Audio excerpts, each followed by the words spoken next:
So one of the saddest thing about her that I noticed when she just joined my first session was that she became addictive of what we call depression.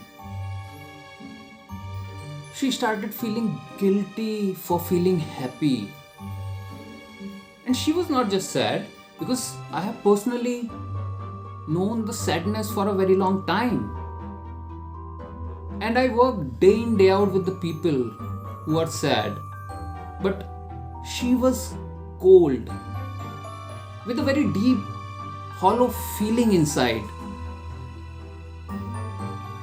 So, depression, it is feeling like you have lost something, but you have no clue what you have lost. And then one day you realize what you have lost is nothing but yourself. So, depression is kind of being colorblind, not able to see any colors. And constantly, people all around you are telling you that how colorful the world is.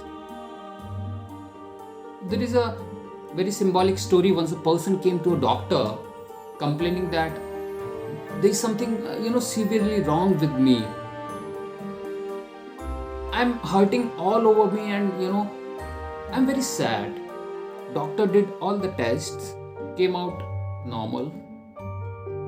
Doctor then said, there is nothing wrong with you. You better go. Enjoy the life. Go to the circus. Maybe watch the clown there. That joker will make you laugh. The person said, but doctor, I'm that joker who work in the circus. That means it is one thing to look happy from outside, but altogether a different thing to be at peace or to be happy from inside. So let's try to understand why depression happens and what happens to a person when he or she is depressed. So fundamentally, we have expected something to happen, and it did not happen in our way. Maybe we expected someone or something to be our own way, and it simply did not occur in that way. So what happened next is slowly we became against what is happening in our life. That's all. And why a person is against something?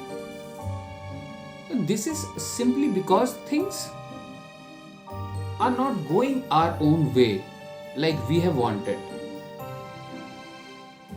And we have to understand that world, it will not go our way most of the times.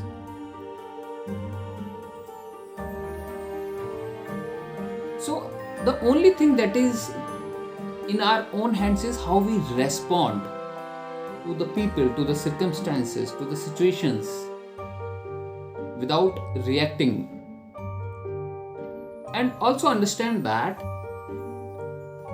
it's at the level of the mind. One cannot handle the mind from the very own level of mind. It is for this reason that although counseling or psychiatry, it seems to help in the beginning, it is not able to provide a complete cure in the long term.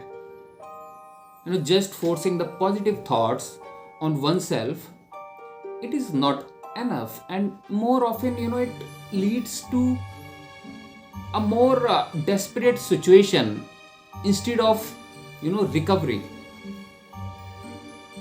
And medication like antidepressants, they also seem to help only in the beginning, and eventually it makes the person dependent on them rather than free him or her from the tendency of what we call depression.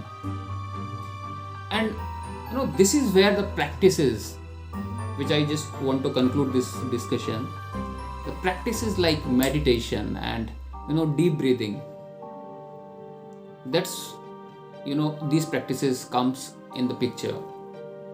And doing these practices, you can start becoming more happier, creative, more in command of our own mind, more in command of your mind, thoughts, and emotions. Right? So, life is a combination of happiness and pain, and as happiness, pain is also inevitable, but suffering, it is totally optional, it's totally in your hands. And having a broader perspective on life gives you the strength to move forward through the painful times, and know that you are very much needed in this world, and we all love you. So do take care. Thank you.